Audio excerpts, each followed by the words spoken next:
Hello friends, welcome back to my channel Nupur classes. दोस्तों, आज हम लोग हिंदी बसंत का चैप्टर 2 पढ़ेंगे, क्लास 7th का, जिसके राइटर हैं, ये चैप्टर है दादी माँ का और इसके राइटर का नाम है शिव प्रसाद सिंह जी।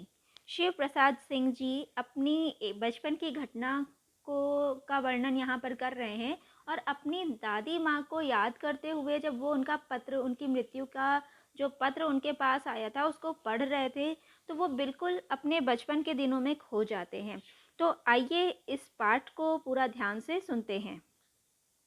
दोस्तों, लेखक बहुत स्तब्ध रह गए थे जब दादी के स्वर्गवास का पत्र उनके पास आया। वो उसे पढ़कर बिल्कुल हैरान रह गए। उन्होंने दादी माँ के जीवन से जुड़ी घटनाएं चलचित्र की भांति उनके सामने आने लगीं। गांव का दृश्य। दोस्तों, अचानक ही लेखक की आंखों के सामने गांव का दृश्य साकार हो उठा। अश्विन के दिन और गांव के चारों ओर पानी ही पानी हिलोरे ले रहा था। दूर के नाले से बहकर अनेक प्रकार की सड़ी गली घासों व नाना प्रकार की घास के बीजों का बहकर आना, पानी का बदबू मारना, गांव के जलाशयों सरोवरों में लड़कों का धमाके से कूदना याद आने लगा। गांव में इन गंध भरे जलाशयों में नहाने की मुख्य चाह सभी के मन में विद्यमान रहती थी, लेकिन लेखक को बचपन की वह घटना कभी नहीं भूलती थी। लेकिन क्या हुआ कि एक बार लेखक को ज्वर था और वो इस ज्वर के कारण नहा नहीं पाए थे उस जलाशय में, और ये उनके लिए बहुत ही दुखद था। दोस्तों, अगर हम दादी माँ के व्यक्तित्व की बात करें तो दादी माँ का दुबला पतला शरीर, सफ़ेद किनारीहीन धोती पहने, जूट से सफ़ेद बाल व उनसे ताज़े पानी की बूंदों के टपकने का दृश्य लेखक की आंखों के सामने छा गया था। उनका स्वभाव बहुत ही स्नेहासिक्त था।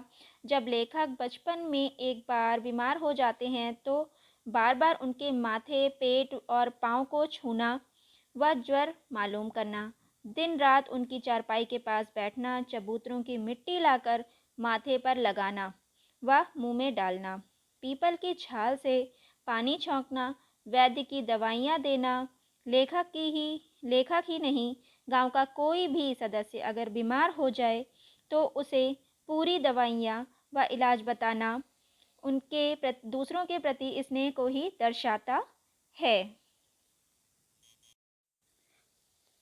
दादी की वाणी में शासन की कठोरता थी। दादी माँ का धनों पर बिगड़ना व डांटना कि उसका ऋण तुरंत सूद समेत चुकाए। डांटते समय दादी माँ ने उसके आंसुओं की परवाह न की, आदेश पूर्वक उससे पैसे मांग रही थी। इससे स्पष्ट होता है कि उनकी वाणी में शासन की कठोरता थी, पर दुख पर कातर होना मतलब परोपकारी भाव उनका। दादी माँ में परोपकार की भावना कूट कूट कर भरी थी। उनका मन किसी के दुख को देखकर मोम की तरह पिघल रहा था। लेखक को एक दिन रामू की चाची धन्नो मिल गई, जो दादी को कोसने की बजाय उनके लिए मंगल कामनाएं कर रही थी। लेखक को इस पर आश्चर्य हुआ। कारण जानना चाहेंगे? दादी धन्नो के घर उसकी लड़की के विवाह के लिए शुभकामनाएं देने गई थीं। धन्नो के अनुसार दादी ने न केवल उसका सारा ऋण माफ़ किया, बल्कि लड़की की शादी हेतु 10 रुपए का शगुन भी दे आईं। इससे स्पष्ट होता है कि दादी परोपकारी होने के साथ साथ ऊपर से कठोर लेकिन भीतर से अत्यंत कोमल स्वभाव की थीं। दोस्तों, दादी हंसमुख व सरल स्वभाव की थीं।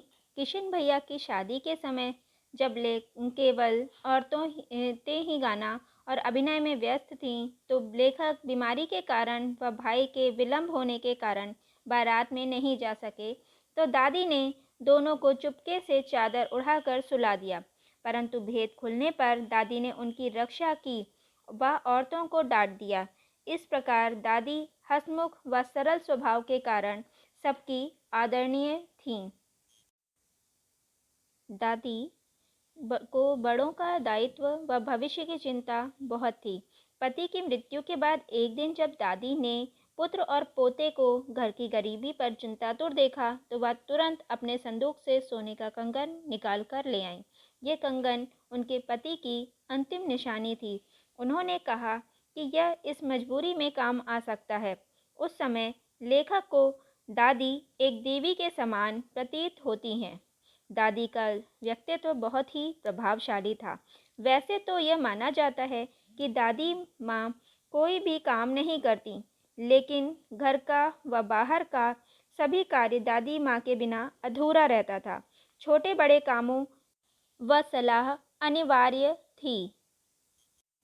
दादी धार्मिक प्रवृत्ति की थीं। गीली साड़ी में ही दिया जलाकर पूजा करना दर्शाता है कि वे धार्मिक प्रवृत्ति की थीं।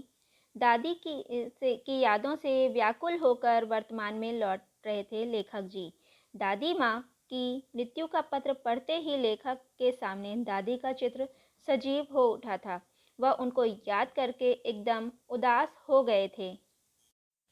तो फ्रेंड्स, अगर आप लोगों को ये वीडियो अच्छा लगा हो तो प्लीज़ इसको लाइक कीजिए और आगे भी ऐसे वीडियोस देखने के लिए मेरे चैनल को सब्सक्राइब कीजिए। Nupur classes. Thank you everyone.